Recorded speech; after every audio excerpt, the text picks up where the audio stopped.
I think it's important that humans go multi-planetary, and like I say, I can't explain it. Something inside me just tells me that Mars is for me.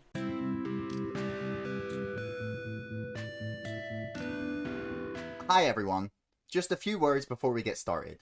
First of all, our sponsor, ExpressVPN, the number one most trusted VPN on the internet. And you can currently get 35% of 12 months of ExpressVPN if you follow the link in the description below. Also, you'll find a link there for my book, Brexit, the Establishment Civil War, which is available to order on Amazon and bookshop.org. Finally, don't forget to like, share, and subscribe to this podcast. Your help is how we grow. So, here's the interview. Hello and welcome to another episode of Chatter. Today I am here with Aaron Vickery, another space nut and founder of the Total Space Network. Aaron, welcome to the show. Thank you for having me. Thank you for tuning in, everybody. No problem. It's a pleasure. So I came across the Total Space Network just a few months ago. So why don't you give people an idea of what it is and why you set it up? Total Space Network is a creator-focused, content-centric network for space enthusiasts. Most people would go and find their favourite space tuber and be waiting for another upload, whether that's bi-weekly, weekly, 3 times a week. There's always this constant need for more content from people. Total Space tries to alleviate that with multiple shows on one brand. So we have a show for in-depth topics. We have a space news show, and we have a Mars focus show, I like to call it, Becoming Multi-Planetary, which talks about anything from the challenges to the ethical nature of humans going off planet. And then we do have some new shows coming soon as well. Oh, that's cool. What can you tell us what the new shows are? Yeah, we've got STEM study segment. STEM study, I believe it's we finally settled on with Astro Rody. It's going to be less in-depth space flight and more general STEM education, because STEM's quite important for people looking at space flight and looking for a career in spaceflight. We do have Edel, who runs shorts and the Rocket series on the channel as well, which is not necessarily regular uploads, but it's a show in it. So where did your fascination with space actually start? Like, what made you, or do you remember that moment you first, like, I don't know, looked at the stars and were like, I'm going to go there, or we need to go there? Like most people, I was somewhat introduced to space as a child. I always liked looking up at the stars, and I was always fascinated with watching the old Apollo and Mercury footage. I think the ceiling moment for me was around 4 years ago. I saw a video from the Martian colonist Ryan McDonald, and at the time he'd been selected as part of the 100 people to go to Mars and start a colony by the Mars One project. And something just flipped inside me at that moment. Like it was just like a light was switched on. I knew what I wanted to do. I knew where I wanted to be. And I know it sounds crazy, but I'm desperate to go to Mars. I've spent the last 3 years retraining. I'm studying something completely different at university. I was a chef by trade, and just generally focusing my life around hoping to be one of the lucky enough people to attempt colonization efforts on Mars. Wow, so you were a chef who decided to retrain to go to space. Yeah. You got to eat in space, I guess, but I mean, I assume that's not what you're training to do, be a space chef. I mean, I think catering was a passion of mine, and I'll always love food. I'm a big foodie. Recent vegan, even due to once again the whole Mars effort. We're not going to have animal products on other planets. It's just not viable, at least initially, or the first several years we would be on another planet. But yeah, I mean, you see the bit inside you that makes you know you're human. that tells me I'm a Martian. I tell people I was born to die on Mars. Wow, that's quite a statement, man. Like, what? That's that's pretty mind blowing. Like, what? Why do you think you're drawn to it in a way, in that way? Because I don't know. I love like imagining about space travel, and I don't know, like for example, when I was a kid, like the Star Wars prequels were coming out, and I was obviously loved like the idea of just like hopping on a ship and zooming off into hyperspace and Yeah. whatnot. But I don't know if that means I would go and do it I mean, in real life. Like what do you think is it like? What is it calling you to do that? insanity. No, I think it's important that humans go multi-planetary. And I mean, like I say, I can't explain it. Something inside me just tells me that Mars is for me. I like the idea of challenges. I do have a spinal disability. The lower gravity would naturally help with things like that. So there is that side of it. But in general, I mean, reading anything from Mars Project by Von Braun, right through all this sci-fi stuff that humans have been writing and talking about for the last 100+ years about spaceships going to other planets and living on the moon, and it just I can't explain it past that. I'm desperate to get off the planet and start something new. Yeah, who is it? Eric Weinstein, I think, is constantly saying we need to get off this planet. But yeah, no, I get the desire to see humanity go multi-planetary, and but I guess I don't find myself wanting to be that pioneer. So all credit to you, even for the passion that you've shown to go and change career in order to try and pursue this. Have you? Who would you go with? Because I don't want to go if I'm going to go off planet. I don't want to go with like the Ryanair of space flight. Yeah. Who would you trust? I mean, like, Bezos, Musk. At present, if we were talking right now, if I got the call today to go off planet just into space, there's not many providers that are doing human space flight at present. SpaceX with the Dragon capsule is one of the most reliable choices. The other option would be Soyuz, and if you look at a Soyuz launch, generally people are crammed in and sort of like glued into this tiny little seat for a very quick ride to the space station, versus the SpaceX Dragon, which takes much longer, but there's a lot more room and a lot more luxury. It's almost like the Cadillac of spaceflight currently. So you mentioned before we started that you're a big fan of Elon Musk. So you at least were a big fanboy. I would assume you're still at least supportive of his work. Like what do you admire about him and about his desire to take humans off planet Earth? I think I admire the effort he's putting in, not just at focusing on Mars, but the efforts he's putting towards the human race in general. Like a lot of people are looking at Elon Musk and saying, "Oh, he's interested in going to Mars. He's crazy. Why would you want to do that?" But then think about things like Tesla EVs. All the five top safest cars on the planet are all Tesla. The Boring Company will eliminate the need to sit in traffic.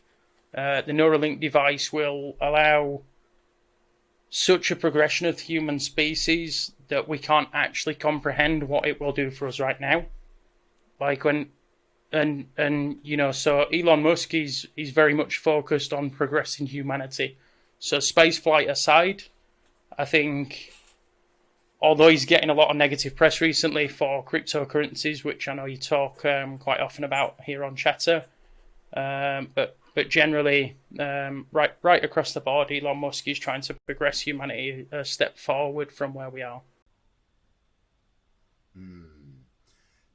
Yeah. I mean, it's hilarious to see one man kind of like single-handedly attempt to like wrench humanity into the future.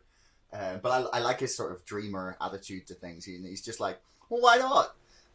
Yeah. And then he goes and makes it work, which is brilliant.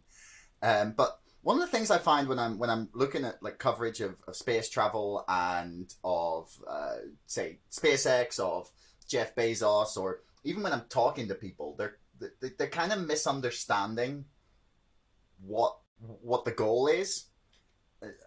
Especially in the mainstream press, they're just like, oh, they've spent billions to send this little satellite to, or this like drone to Mars, and the reaction is kind of just like, why bother? Yeah. So why do you think that's the attitude? Because I don't know, I don't get the feeling that like the newspapers in the 1400s, or I don't even know what the dissemination of news was. They had like pamphlets or whatever. I don't think people would be like, oh, well, why is Columbus going off to this new world? That seems a bit crazy. Or maybe they were. Yeah, I think... like, why do you think that the exploration is not sort of emphasized? I think a lot of people look at space flight and they think about problems here on Earth as more of a priority, which I've got to agree. We've only got one Earth, one biosphere. There is no planet B is a common phrase. There was an attempt in the late 80s, early 90s to replicate Earth's environment in a sealed structure known as Biosphere 2. It failed. It's difficult to sustain life, but most people care more about... They'll say, why should we spend, as he said, billions sending a rover to Mars when that same money could be spent fixing problems here on Earth? And generally there's this misconception that if you're doing things in space, it's not going to benefit life here on Earth. Look for example, Iridium satellites monitoring sea levels and wildfires and deforestation and other important things really here on Earth. If we look at all the science that's done aboard the International Space Station as another example, people say it's a waste of money to send rockets up, and generally there's this stigmatization. The International Space Station has given us things like fiber optic technology. Oh, really? Yeah. I didn't know that. Currently on orbit, they are trying to 3D print organs.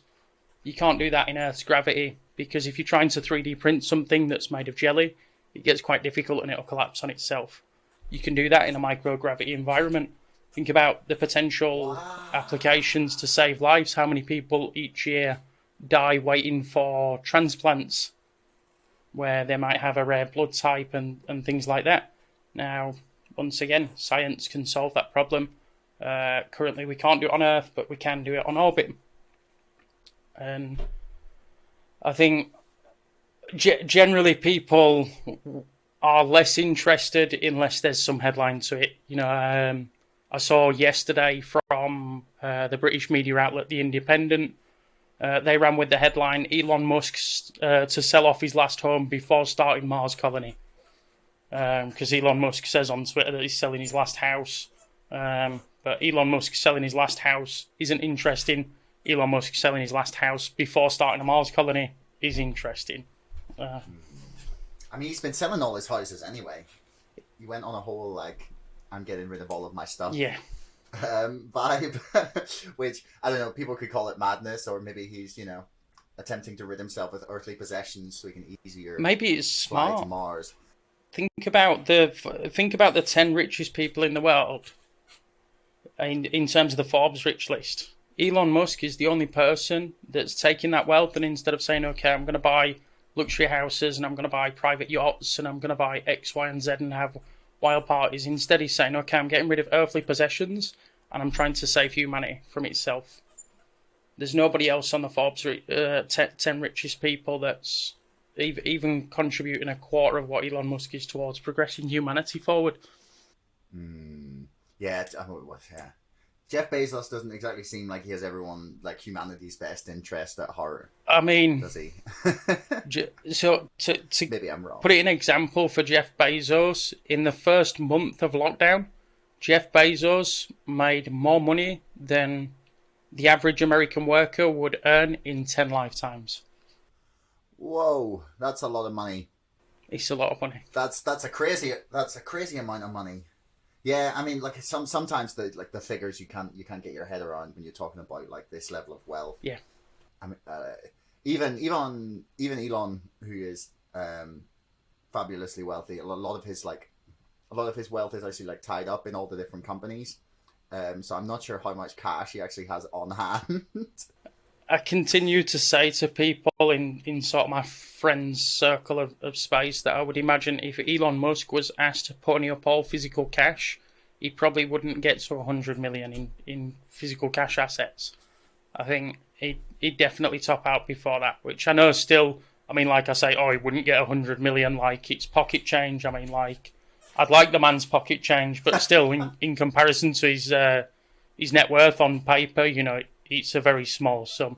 Do you think you would miss the Earth if you went to Mars? Like, not even just like physically. We'll get onto that, but like, do you think mentally you would miss Earth? I think the thing that for me is a big one to overcome is if have you heard the speech from Carl Sagan, the pale blue dot,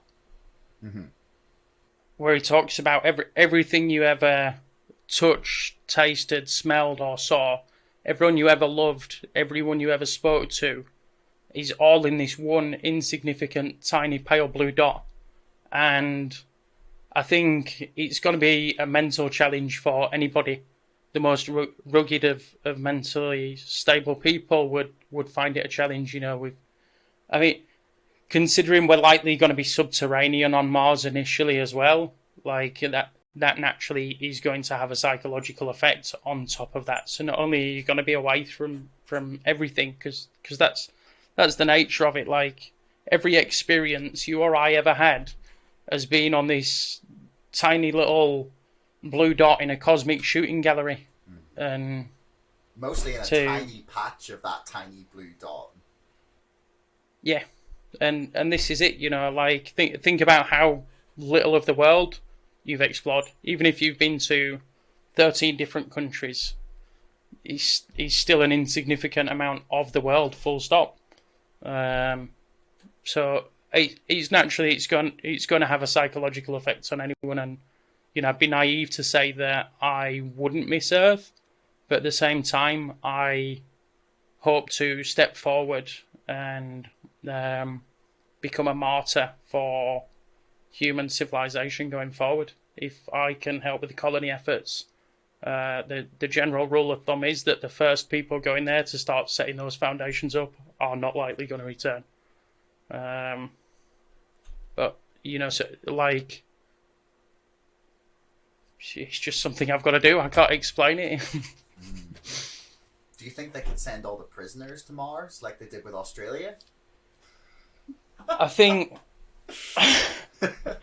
we've probably moved past a time where we can do things like that. I mean, it's expensive first and foremost. I think back why send people for when free we were sending charge people? Exactly. Why send people that have proven that they can't function in society to try and help progress society forward?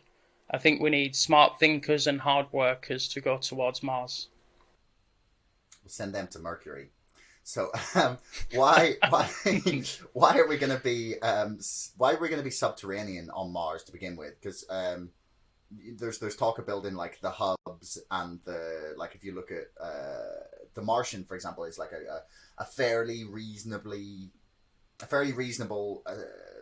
visual picture of how trying to exist on Mars might look in terms of their like habitats that they build. Why were we talking about being subterranean? I think the Martian is a really good film. It gets a lot right, but it gets quite a few inaccuracies. Things like the perchlorates, as an example, in The Martian, he is growing potatoes in his own feces and Martian regolith. In reality, it just wouldn't be possible to do without filtering the perchlorates out of the Martian regolith. In terms of the subterranean element, we have the Van Allen radiation belts here on Earth that protect us from a lot of what the sun has to offer. Mars has no magnetic sphere, so radiation on the surface is a lot more. Now, like we see science missions like we're going to see with the upcoming Artemis program, with the moon, where a habitat on the surface is acceptable for short duration stays on the moon. I think long term, everybody has visions of big domes on Mars and dome cities. We need to get there, and for long term living, I think initially at least it'll be subterranean, so that we can protect ourselves from things like dust storms and radiation and other natural anomalies that occur on Mars. I mean, the all of the associated like problems with it kind of reinforces this like question is like, why would you be mad enough to do it? So like, like why is it so important for humans to get off the planet and become multi-planetary? I think,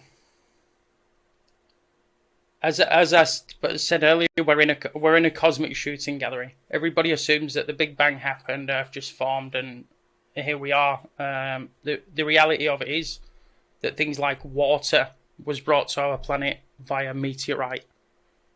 Impacts to the Earth, vicious impacts over hundreds of thousands of years. We look at how many near-Earth objects there are. How many times over the last 10 years you've read a headline that something's going to pass close to Earth, will it hit? Neowise that made a brilliant, spectacular sight across the sky last year. That's all good and well, but eventually what happens if one of those impacts Earth? And, you know, there is a disaster level event, whether that's meteorite, whether that's mutually assured destruction, whether that's super volcano, and to have a backup of the human species is important, and add to which everything that's killing Earth. So like currently we have a large amount of CO2 in the atmosphere that everybody's worried about. The recent X Prize that was announced about CO2 sequestering and things like that. All these things that are bad for Earth are good for trying to terraform Mars. So think about, okay, if we could take all heavy industry off Earth, think about the green open spaces we could create for people here on Earth. Think about the better environment, the less pollution we've got. And that, why wouldn't you want a better planet for everybody? We're currently hitting overpopulation. There's fears that the food supplies will run out and overpopulation is going to kill us long before natural disaster or mutually assured destruction. Once again, this overpopulation problem can be solved by going out of the biosphere, out the gravity well, and out to the solar system, whether that is Mars or whether that's O'Neill cylinders like Jeff Bezos envisions with Blue Origin.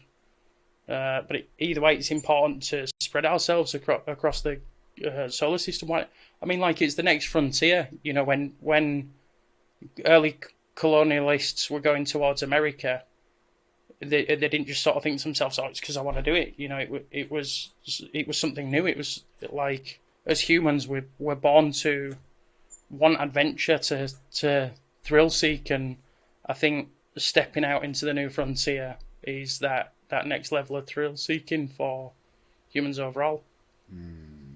Yeah, I was listening to a great conversation the other day where they were talking about how humans are creatures that push boundaries, and that's the only way you can define us in like a short sentence, is that we push all boundaries. And I thought it was incredibly prescient and just like a fantastic way of putting it, because you know we've colonized the world, humans rule the earth, and then we're like, well, we sorted that one out, like, next. Please. So where else do you think that there is potential for like human habitation in the solar system even? I think over a longer duration than my lifetime or my child's lifetime even, you know, there is people that believe places like Ganymede may be possible. As an example, we did an entire show based on the idea of going to Ganymede over at Total Space. We predicted that as, I think, 2200 or somewhere around there that we'd expect to colonize Ganymede. But once again, I'm not necessarily adverse to space stations. I think for large occupation space stations, we are going to find it difficult initially. There is companies like the Gateway Foundation that are going to be building the Voyager station, which is it's going to be the world's first rotating space station. They're going to be using that for luxury purposes. I would imagine people like you and I are never going to get there, but people like Jeff Bezos and Elon Musk and Warren Buffett and other people with plenty in the bank will get the joy of spending time on orbit in a rotating space station. And I'm not adverse to that idea either. If Mars fails, we know how to do space stations. We've proven we can do that right from Salyut right through to the ISS. There's more private space stations going up. There's the Lunar Gateway space station. It seems like we're good at it, so why not, attempt that as well? What do you see as the biggest barrier to humanity becoming more multi-planetary and with space? Because I don't know, there's this obviously barrier being the atmosphere, but what do you think the biggest sort of obstacle for us to overcome technologically is before humans can consider themselves to be maybe not masters of space, but proficient in space the same way that the colonial or the early colonists were on the sea, essentially? I think cost is the important one. Currently, the costs to send astronauts to the International Space Station, if you wanted to go aboard a Russian Soyuz, that's £80 million per seat. If you want to go on a SpaceX Dragon, it's around 50 million per seat. If you want to send, even just 100 colonists to Mars, keeping in mind that's the cost to the space station. That's not to Mars. That's to the space station. So then think about, okay, you need to send supplies as well. So if you and I, if just the two of us were selected to go to Mars tomorrow, you agreed, great, we're going. The transfer orbit is every 24 months. So what we'd need to go with is not only you and I, but then everything we would need to sustain ourselves for the next 24 months until more supplies could arrive. And at the current cost, that's, it's an expensive task even for, in this hypothetical situation of just two people, let alone the mass, like Elon Musk generally says, 1 million people on Mars, and people tend to run with that number. Now, can you imagine the cost of sending 1 million people to Mars at current rates? Astronomical. So I think once mass adoption applies, and companies like Blue Origin, a lot of people are quick to jump on Blue Origin because they've done not very much in a very long time. But even companies like Blue Origin are important because the more people fly into space, the less it's going to cost overall. And that's the key, mass adoption. The more people that stand up and say, I want to go to space, the more people that can afford. I keep saying the more millionaires and billionaires that are willing to spend, sums like 28 million on a seat to space, the Kármán line with Blue Origin, the more people that are willing to pony up that kind of cash, the better, because then eventually people like you and I can afford it. Is it weightless at that level? I think you get 3 to 4 minutes of weightlessness with Blue Origin.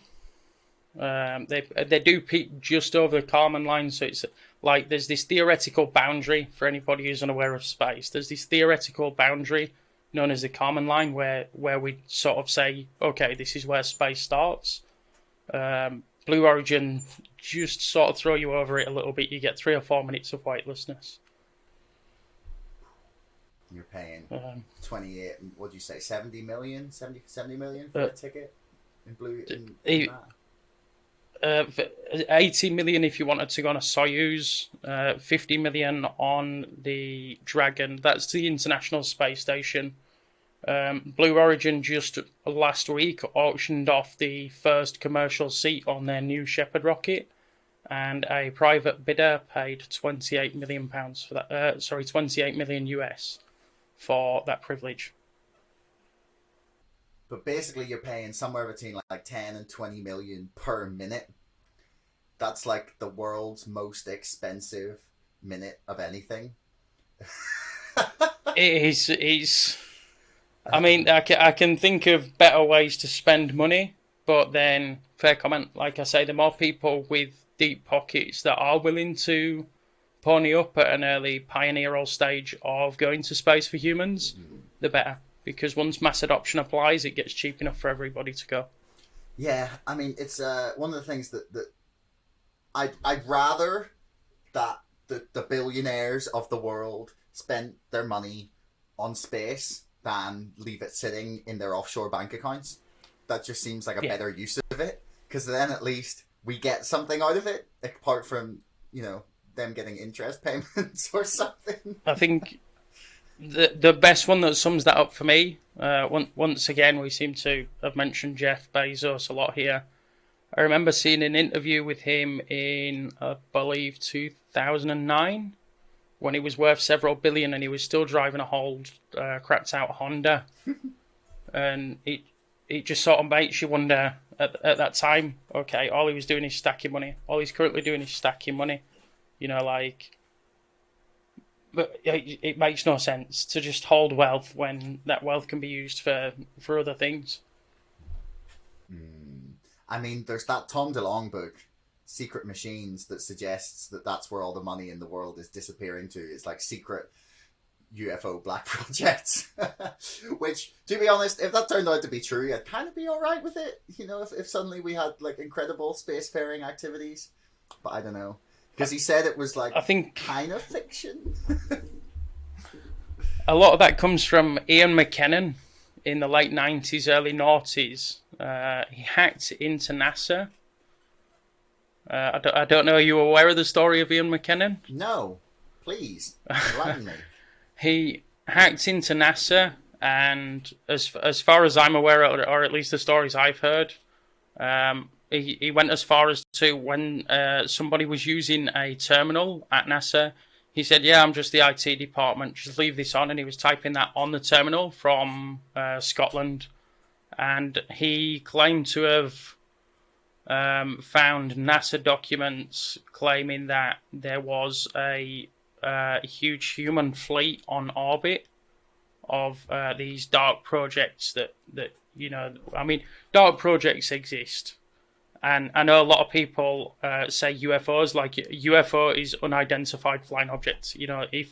If you saw a new military plane fly over and couldn't identify it, even though you'd know it's a plane, it's still an unidentified flying object.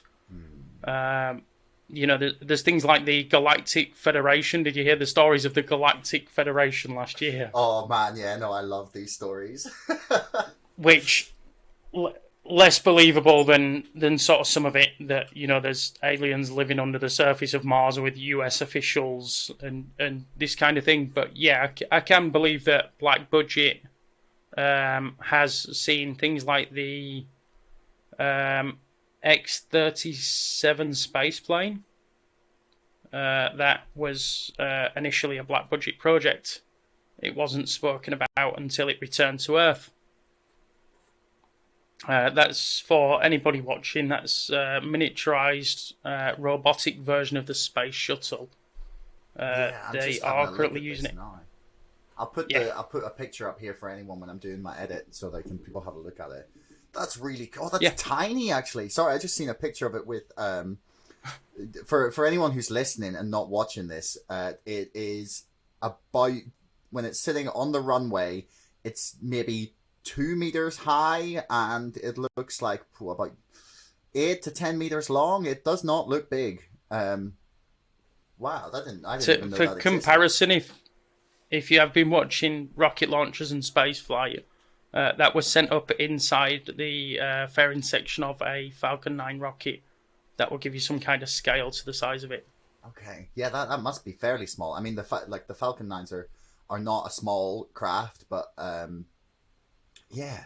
Like, what do you make of all of these like declassified videos from the military and the Pentagon that have been sort of doing the rounds? And what is your, does that interest you? Because I mean, I've seen a lot of people who are interested in space, that like Elon Musk, for example, and Neil deGrasse Tyson, people who are fascinated by space and physics and you know, space flight, the universe, and they're not that interested in this, and that's curious to me. Like, where do you? Does it intrigue you at least? I'm very interested in the idea of intelligent species. I think, okay, we are here by an amazing chance, as I explained earlier. You know, things like water were brought here on meteorites. We are here by this incredible chance. This such a low chance of it happening. But then think about just how many exoplanets there are. Think about how many, because each star you see in the night sky is a sun somewhere else. You know, and the potential for life is great. I think intelligent life, like, it gets a bit different when you think about intelligent life. I think when I was watching Elon Musk on Joe Rogan, he said if intelligent aliens exists, they're being really, really, really slow at revealing themselves. I mean, I also don't really buy that argument, because what if all of the people, well, not maybe all the people, but at least some of the people who are saying these things are right, and this is the evidence, and we're just ignoring it, being like, oh, these people are nuts, there's no evidence. And like, this is which is the thing that always like fascinates me, because there's loads of weird, like, I never obviously take them like too seriously, but there's like the Chicago Lights, there was one in Argentina that I can't remember, there's loads of like sort of odd events in history, and I'm just like, what is that? Like, what are we looking at here? Is this like mass hysteria? Is it like, I don't know, ball lightning? I think there's loads of like possible explanations. The thing that gets me is, in a modern world where everybody's got a highly advanced piece of technology in their phone, with a mobile phone, it seems that the only time that aliens appear or UFO appear is when somebody's got the worst possible camera on them. You get like this 2 megapixel shot shaking through the sky like that. Yeah. And I just, there is a lot of evidence to suggest that we have been visited by intelligent aliens, species, whatever you'd like to call it. But then there's a lot to counter that as well. You know, like, I always believe that the precision of the pyramids, as an example, just even now by modern building standards, we couldn't build them so precisely. They actually line up with a lot of sacral nodal points around the world. Even if you look at ley lines and think about just how precisely those pyramids were built, that's suggestive that they had help from at least somebody that had access to a view above the Earth. Yeah. And considering we've only in... Yeah, the Nazca lines are another one that's amazing, because it's like, you have to have been able to see them to even think to make them. That, like, it's I don't know, like, it's very plausible to me that Graham Hancock is quite right, that was like a more advanced civilization that had more tech than we sort of give them credit for. But yeah, what do you think that this was like smart humans or like aliens helping us or giving us the technology? Because that's the really out there theory, is that like we are accelerated, like humans were accelerated by aliens, and I think one of the theories I like most is, I hear often that smart people are not reproducing and instead they're career focused. So then the people that are having children are less intelligent than those people that are going out, like such as Warren Buffett. and these big people that are going out. Sorry, I apologise. World's loudest phone. Don't worry. And I've gone off thought train there. Sorry, I apologise. Warren Buffett, rich people, smart people, not reproducing. Yeah, smart people are not reproducing, and I think I heard someone say before that as humanity progresses along, we get less intelligent as a species, and that would sort of back up what you're saying about humans being more advanced and more civilized and smarter at the time the pyramids were built, really. I mean, I kind of back the theory that the reason that it's not that we're getting stupider as a species, it's that intelligence is no longer the thing that keeps us alive, and that there's like a peak to where like a civilization gets where intelligence is incredibly evolutionarily important, and therefore the more intelligent you are, the more likely you are to survive, and it hits like a point where that has eventually created a society so good, essentially, that we don't need intelligence to survive, and then you kind of get the other side of a curve, and I kind of see it as like a progression and like a wave, probably over like some stupid length of time scale, rather than people it's just like, oh, we reached the peak and now we're just gonna fall apart because we're dumb. I think it probably goes in like peaks and troughs over centuries, because I mean, the Romans and the Greeks, achieved a pinnacle of perceived intelligence that, like, okay, technologically they may not have been quite where we're at with like electric and whatnot, but in terms of like thought and society and philosophy, they're still the foundations of everything. So like, I don't think it's impossible to suggest that humanity sort of goes in waves. It's whether we can survive said waves is the real question. Yeah. Hence why we need to get off planet. I agree with what you're saying. I think in more modern times we are privileged enough that you don't always have to be a smart person. Like, there was a point in time where it was all about doing as great as you can at school and hoping to get into a university to build a good career, and people are less aspirational. First and foremost, we live, as you correctly pointed out, in a technological era. We are technologically more superior than we have ever been. What that brings about is this new wave of people like you and I. You don't need to go to university and study a degree to start a brand on the internet. All you need is a piece of technology in front of you and a focus subject, and that stride towards learning and intelligence is less predominant as a result. You've got people that, like, okay, we talk about space flight at Total Space. A lot of people will say that that's in depth and quite hard to understand sometimes, but that's okay. That's part of the problem with mass adoption of people liking spaceflight, really. But that's not always the case.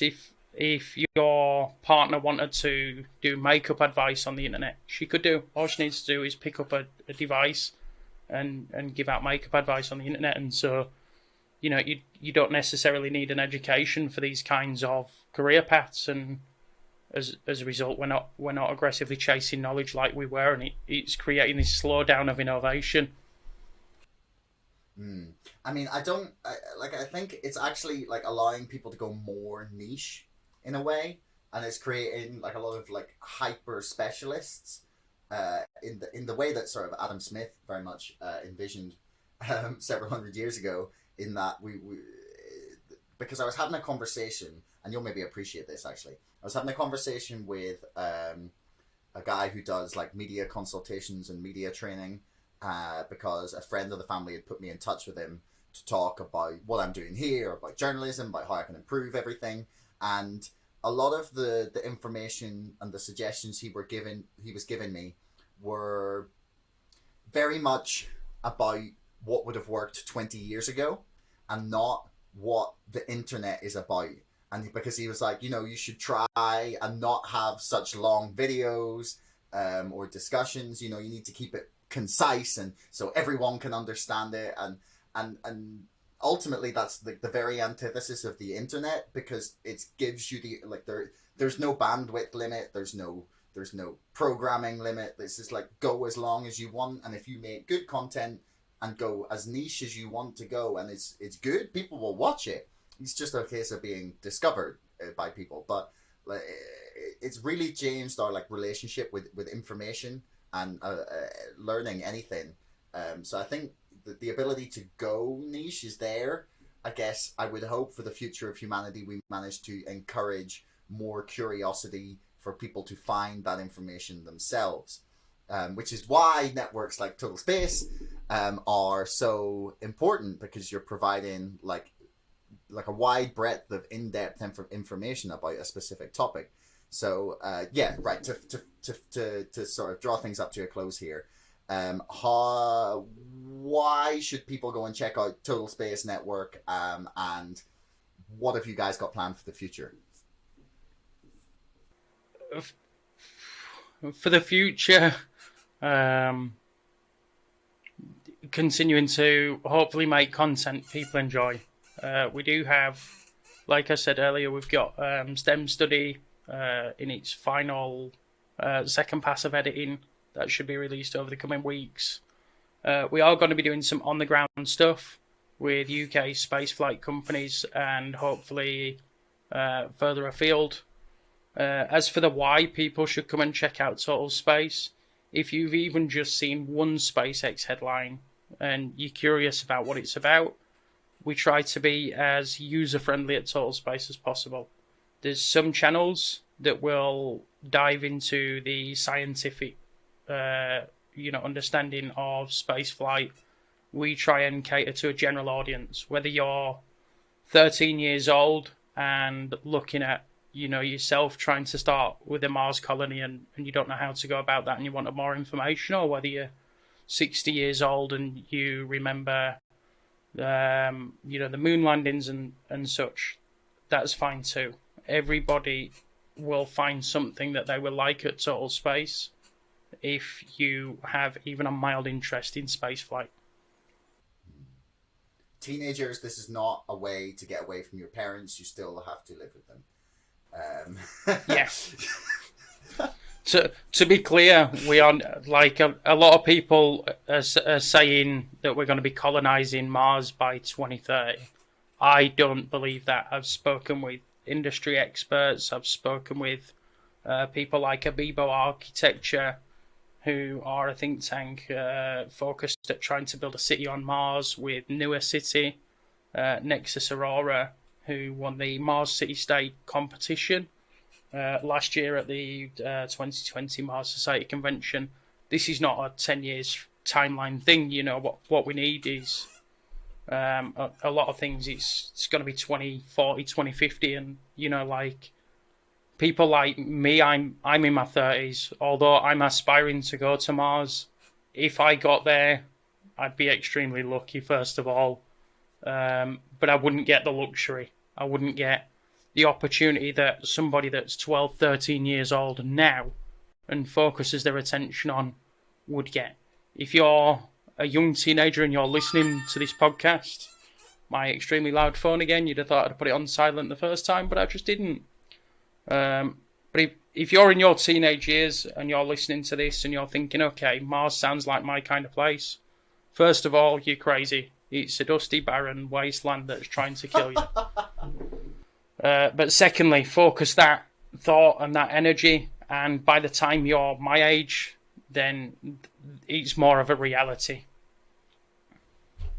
Well, that seems like a very nice note on which to leave things. Aaron, it's been a really fun chat, and everybody, I will put links to all the stuff we discussed in the description below, and go check out Total Space Network and all their wonderful Fantastic content.